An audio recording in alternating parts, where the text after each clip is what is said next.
Yo, what's up guys? Welcome back to another video. My name is Frank, and this month marks 6 months as a nomad for me. So I just kind of wanted to go over and talk about my most used items that I use on a daily basis, and just kind of give you some pros and cons and maybe help you guys decide on if you're going to need these items for when you become a nomad. So let's just go ahead and jump onto item number 5. So as you become a nomad, you'll soon realize that you don't have a lot of space, and you're just really going to need your items to be multi-use. So that's why number 5, I actually am picking this flex tail. I use this thing every single day as a light. So it's my daily light that I use. It's also my air pump for my mattress, for my backpacking mattress. This is a backpacking air pump, so it's super light. The battery actually, a full charge battery will last me about 2 or 3 days before needing to charge it again. It is magnetic. So I got this little metal thing here. I just hook this up right here every day, and I got light in here. Super handy, super useful. I take it backpacking with me. It also has a little hook. So back here in my bed, I actually have this little hook here. Just hang it up right there, hook it on, and there we go. This is just one item I use every day, a flex tail. I bought this really just for backpacking purposes, but it has become super handy. This version right here is called it's the Tiny Pump IPX4. So yeah, that's item number 5. Let's jump to item number 4. So for item number 4, I would definitely have to say it is my mini kitchen that I have. I use it quite often. And I keep it all stored here in this cooler. I have, this little grill here. If you've seen any of my other videos, you've seen me use it quite a lot. It's a propane grill. It's nice and compact. I picked it because of how just foldable, easy to store. One thing that I would say I don't really like about that one is that it doesn't have any wind guards. So if I was to actually upgrade, I would get one with wind guards on it. It's a 2-burner system, which I don't really utilize that much. So for my item number 3 that I use every day would be my cooler here. And that might actually be debatable for some people. Well, I know in a lot of nomads, they don't actually use refrigerators and say, just store dry food. And when I first started nomading, that was an option that I was like really debating on going down. I'm glad I didn't. I actually really love this little fridge because I eat a lot of meats and vegetables, and so it just kind of helps, store food. I mean, it's a fridge, so it just helps store food. I have the Bouge RV brand, which is it's a 12 volt fridge. I've had no problems out of it. I know my brother, he bought one and it kind of messed up on him within the first month, so I don't want to say they're like 100% good. Right here, this little plug-in right here messed up on him, so he actually contacted Bouge RV and they sent him a whole new fridge. So there is that. I do believe he was still under warranty because he only had his for about a month when it messed up. One con though I would say about the Bouge RV fridge, other than it messing up on my brother, you have to have a lot of space for it. I got the bigger one.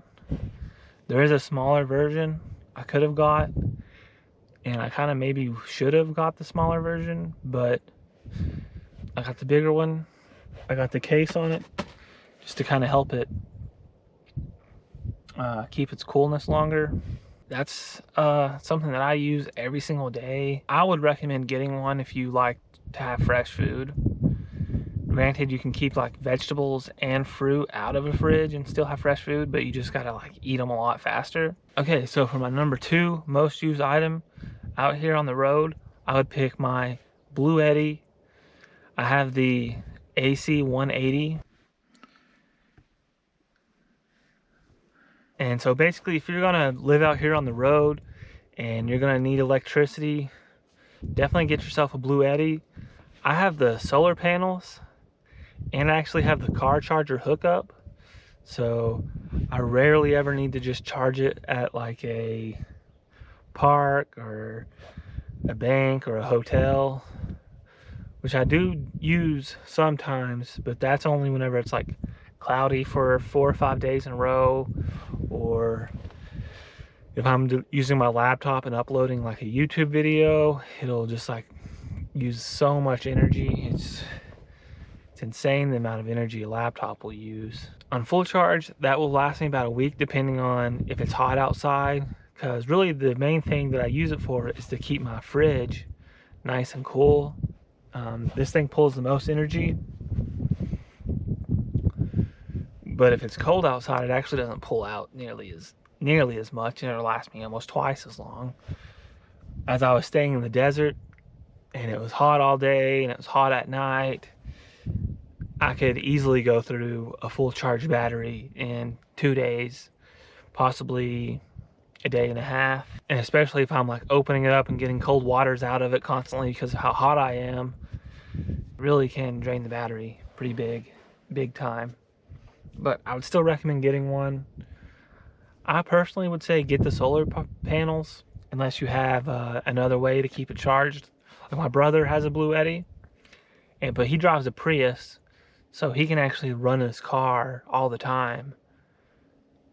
But me, where I drive this FJ Cruiser, I can't just have my car constantly running because it's actually bad for the car. All right, so my number 1 most used item would have to be my car. You know, it might not be the answer you thought it would be, but I literally live in this thing. So everything that I store is in my car. Whenever I decide to go places, it's in my car. I just live in my car, basically. And I love it. I mean,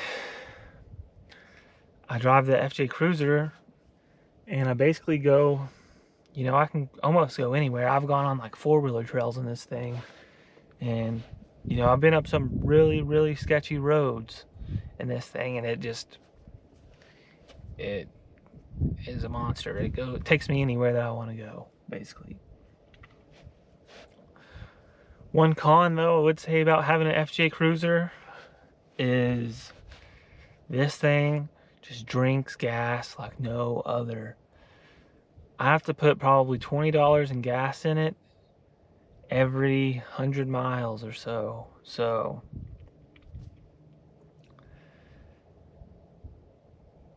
if you are going to be a nomad, you have options. You know, my brother, he drives a Prius. He can't go quite all the same places as me. 90% of the time, he does go to the same places as me. So he gets really, really good gas mileage in his Prius compared to me in the FJ Cruiser. And then if you are going to be living in your car or a vehicle as a nomad, you also have to worry about car expenses and oil changes and tires and just regular maintenance. I DoorDash to make money, so I am putting a lot of miles on my car. I have to change the tires more often, and the gas I put in it after a day of DoorDash is about $20. Like I was saying, 100 miles. I put about 100 miles on my car every single day DoorDashing, and I don't really like doing that, but to be a nomad, it definitely is worth it. Hopefully can eventually save up some money, which isn't really going too well at the moment because I spend a lot of time not working and spend a lot of time just kind of hiking and going in the forests and spending days at camp and stuff like that, which that's why I wanted to be a nomad. Yeah, so those are my top 5 items that I use as a nomad. One bonus I would say is get yourself a really comfortable bed. You know, that will make the biggest difference between sleeping good and sleeping horribly. And you don't want to sleep horribly out here because you will get sick of being a nomad pretty fast if you have a horrible sleeping situation. So get yourself a nice bed. I don't particularly have like a specific brand that I use. What I decided to go with was it's those beds that you see at like pools. It's just like a single person little laying spot. That's what I sleep on every day. It's definitely not the best bed options, but you know, I sleep comfortably every night. I'm sure that if I was to buy a better bed, I wouldn't have to probably replace this one as soon, because it is probably going to need to be replaced probably in like 2 or 3 months, because it is slowly flattening on me. So those are the top 5 items that I use as a nomad. So this isn't the type of content that I usually make on this channel. I just wanted to maybe help some people that are thinking about becoming a nomad or are already nomads and kind of looking to, you know, upgrade their situation. This channel is really kind of more dedicated to just like living in a van or living in your car, being a nomad, car dwelling, van lifing. It's all pretty much very similar kind of lifestyle. This channel is usually me backpacking, hiking, camping. I'm started a new little series called Foraging with Frank, so be sure to check that out if you haven't. Leave a comment down below, subscribe, leave a like on the video if it helped you out, or if you have any more questions or just want to see some more just some more items that I use, let me know. I can make more videos like this. Thanks for watching, and hopefully this helped you. See ya.